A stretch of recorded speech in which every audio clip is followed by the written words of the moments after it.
Assalamualaikum warahmatullahi wabarakatuh.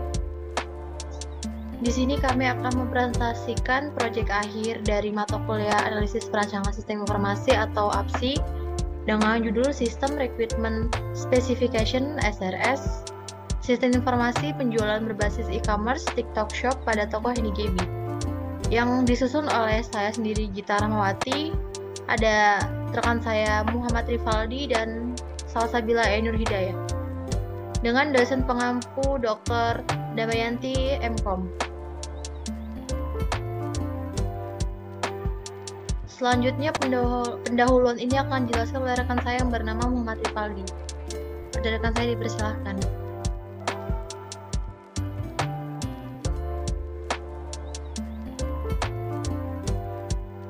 Yang pertama adalah pendahuluan.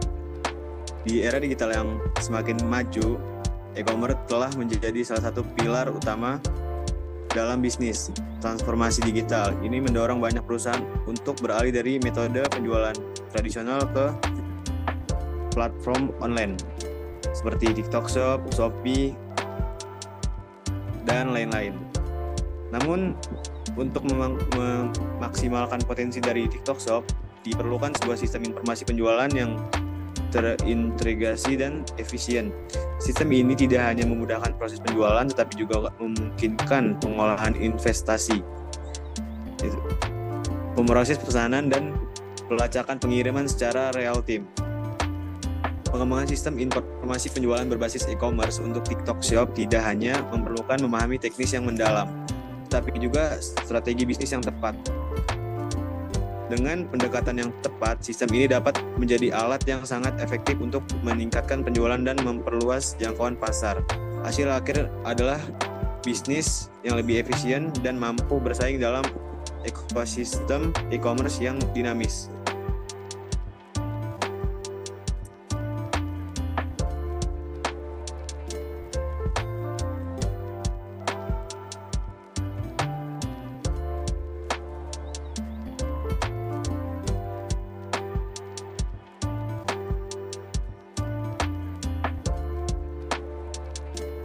Yang selanjutnya adalah masalah kurangnya integrasi sistem.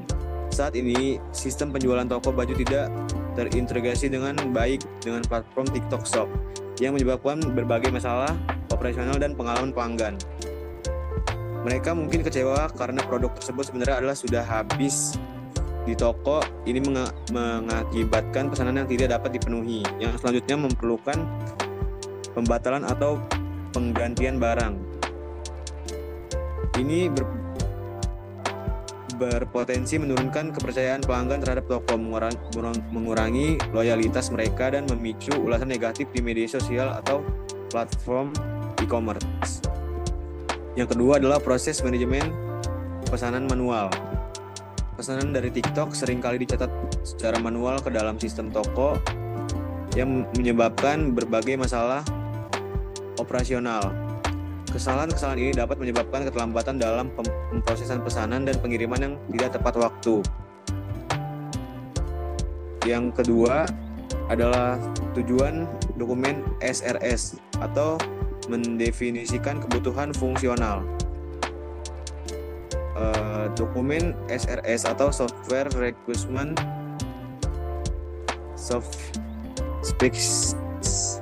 Specification akan memicu kebutuhan fungsional sistem dengan tujuan mendefinisikan fitur-fitur utama yang harus dimiliki. Yang pertama adalah sistem harus memiliki fitur manajemen produk yang memungkinkan admin untuk menambahkan. Yang kedua ada proses pesanan harus efisien dan terontaminasi. Yang ketiga ada pengelolaan inventaris harus akurat dan real time. Yang keempat adalah integrasi dengan platform TikTok Shop adalah fitur kunci yang memungkinkan sinkronisasi data antara inventaris, toko fisik, dan platform online. Yang selanjutnya adalah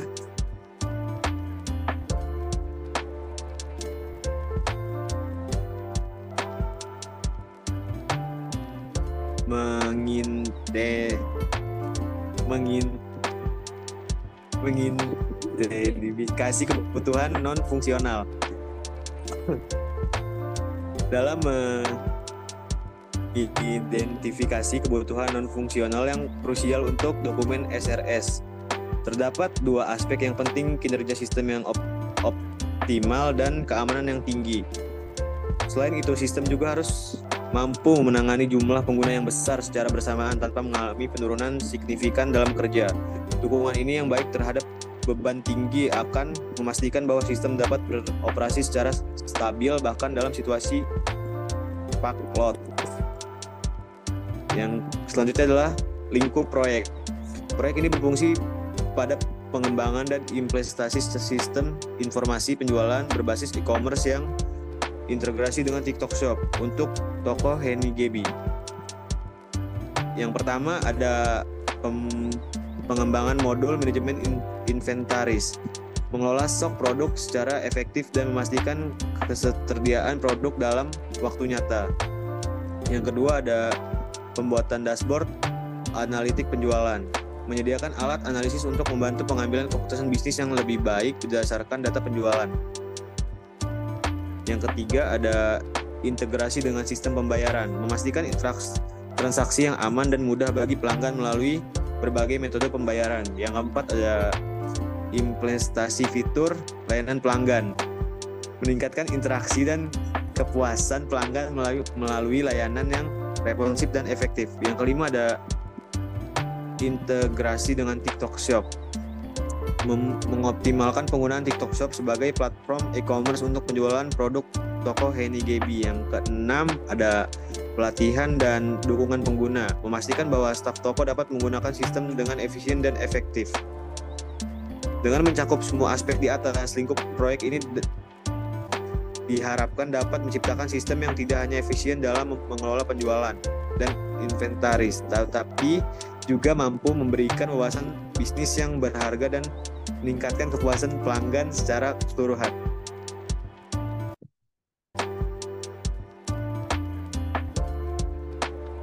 Terima kasih buat rekan saya yang sudah menjelaskan tentang pendahuluan. Kemudian akan dilanjutkan untuk pembahasan selanjutnya oleh rekan saya, Salsabila Ainur Hidayah. Baik, di sini saya akan melanjutkan penjelasan dari yang sebelumnya. Selanjutnya yaitu ada data recruitment. Di data recruitment itu ada nama data seperti data pengguna yang berisikan informasi pelanggan, riwayat pembelian, data interaksi pelanggan. Selanjutnya yaitu data produk, yaitu berisikan informasi produk, stok produk, informasi diskon, dan promosi. Selanjutnya yaitu data penjualan, yaitu transaksi penjualan, data pembayaran, dan juga laporan penjualan. Selanjutnya yaitu data pembayaran yang berisikan informasi pembayaran, status pembayaran, dan riwayat pembayaran. Yang ketiga ada solution recruitment. Yang pertama ada pengelolaan informasi produk, yaitu sistem harus memungkinkan admin untuk mengelola informasi produk di toko. Admin dapat menambahkan, menghapus, dan memperbarui informasi produk, menyertakan detail produk seperti harga, deskripsi, dan gambar. Selanjutnya yaitu tampilan produk, menyediakan halaman utama yang menampilkan produk secara menarik. Produk akan ditampilkan dalam kategori yang berbeda. Selanjutnya yaitu pencarian produk.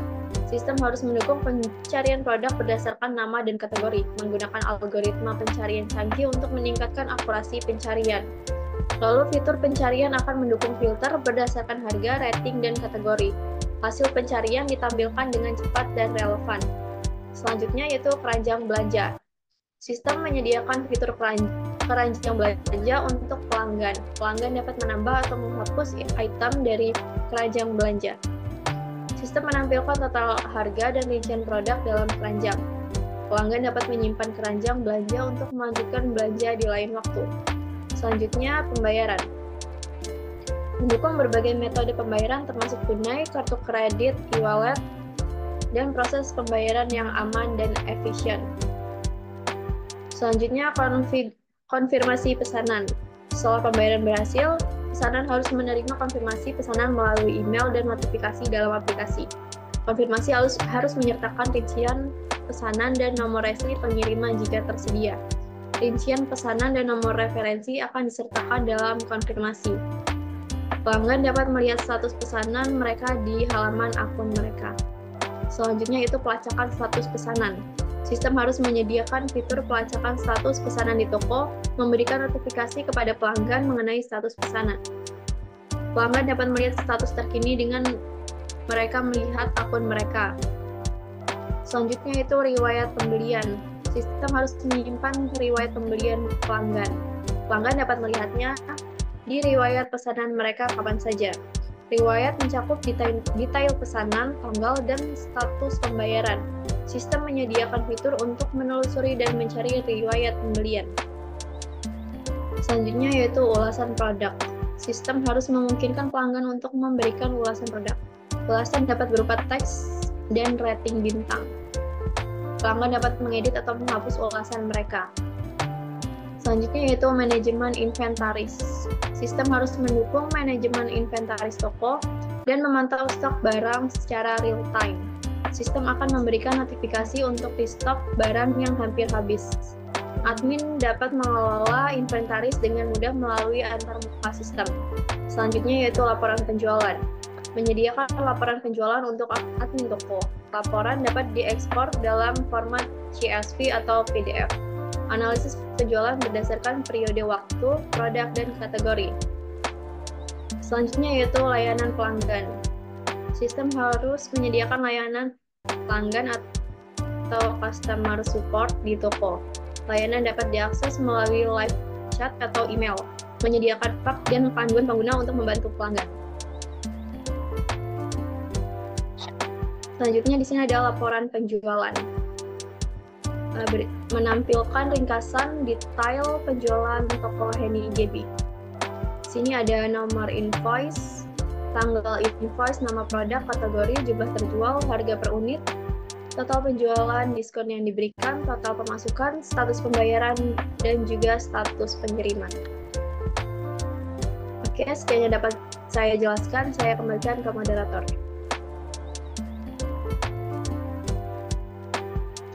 Terima kasih untuk rekan saya Salsabila atas penjelasan yang sangat jelas itu. Kemudian saya akan melanjutkan dari pekerjaan rekan saya. Saya akan membacakan atau mempresentasikan dari subbab yaitu non-functional recruitment. Di sini saya akan menjelaskan mengenai daftar non-functional recruitment. Sebelumnya saya akan menjelaskan dulu apa itu NFR. Atau dalam bahasa Indonesia adalah persyaratan non-fungsional, aspek dari suatu sistem yang mendefinisikan kriteria bagaimana sistem tersebut beroperasi daripada apa yang harus dilakukan.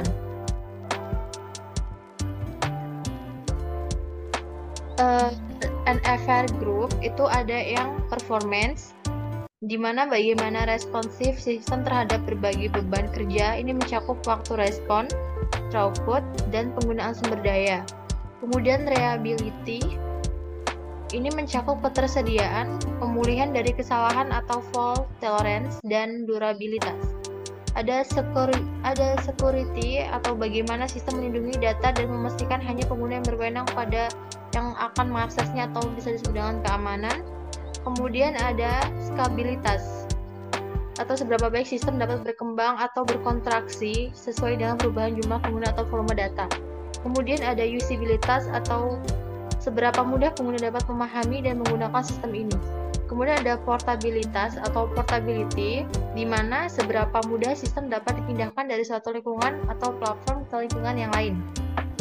Kemudian ada maintainability atau pemeliharaan, dan yang terakhir ada compatibility atau kompasitas. Di sini ada deskripsinya, ada antarmuka admin harus intuitif dan mudah digunakan, termasuk dalam usability. Ada sistem harus dapat mengolah stok produk secara efisiensi, ini masuk ke dalam grup efisiensi. Sistem harus mendukung manajemen pelanggan dan riwayat pembelian termasuk dalam grup manajemen atau bagaimana kita mengolah data tersebut. Kemudian ada sistem harus memiliki tingkat kemampuan yang tinggi untuk data transaksi. Ini termasuk dalam keamanan. Kemudian harus memberikan laporan penjualan dan analisis performa toko termasuk dalam reporting, dukungan untuk berbagai metode pembayaran dan pengiriman. Kemudian ada pemulihan dari kegagalan sistem harus cepat dan tidak terganggu. Yang kedelapan ada sistem harus memiliki waktu pengiriman produk yang dapat diprediksi. Ini termasuk dalam performance. Kemudian ada ketersediaan customer support 24/7 untuk menangani keluhan pelanggan. Masuk ke dalam group supportability. Kemudian dukungan untuk integrasi dengan penyedia logistik dan perusahaan pengiriman masuk ke dalam compatibility. Yang ke-11, sistem harus dapat mengelola promosi dan diskon dengan mudah. Efisiensi, kemudian kemampuan untuk memantau performance sistem secara real time. Dukungan untuk integrasi dengan platform media sosial untuk promosi produk ini masuk ke dalam compatibility. Dan yang terakhir ada kemampuan untuk mengelola dan melacak pengembalian barang dengan efisien. Kemudian software requirement-nya ada di sini, software-nya ada software dan ada minimum requirement-nya. Dalam sistem ini, software-nya ada operation system. OS-nya ini yang paling minimum ada Windows Server 2012, bisa menggunakan Linux dan OS 7. Kemudian ada web server, di mana minimumnya ada kita bisa menggunakan Apache. Ada database, dan minimumnya ada kita menggunakan MySQL atau PostgreSQL. Kemudian ada framework atau platform e-commerce. Kita dapat menggunakan yang paling minimum adalah WooCommerce, Shopify, dan Magento. Integrasi platform media sosial minimumnya adalah menggunakan TikTok API. Kemudian software yang lain adalah payment gateway. Minimumnya ada PayPal atau Stripe. Kemudian ada software email service, di mana minimumnya kita dapat menggunakan SMTP service. Kemudian lanjut ke software monitoring tools, di mana minimumnya ada Nagios atau Zabbix. Kemudian software yang terakhir ada backup and recovery tools, di mana minimumnya ada Vim dan Bepula. Kemudian ke yang judul lain adalah hardware recruitment, di mana tadi kita ada menjelajahi tentang software, kemudian sekarang kita hardware.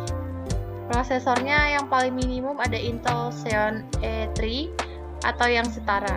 Kemudian ada lagi hardware memory atau RAM dengan minimum 8 GB.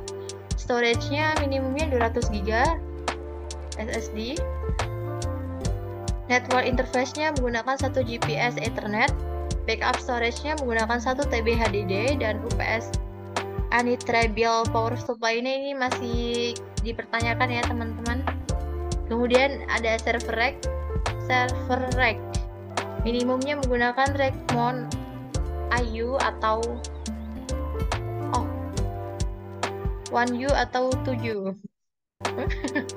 Kemudian ada accessibility. Platformnya kita menggunakan dua platform, yaitu notebook, PC, atau mobile device, handphone.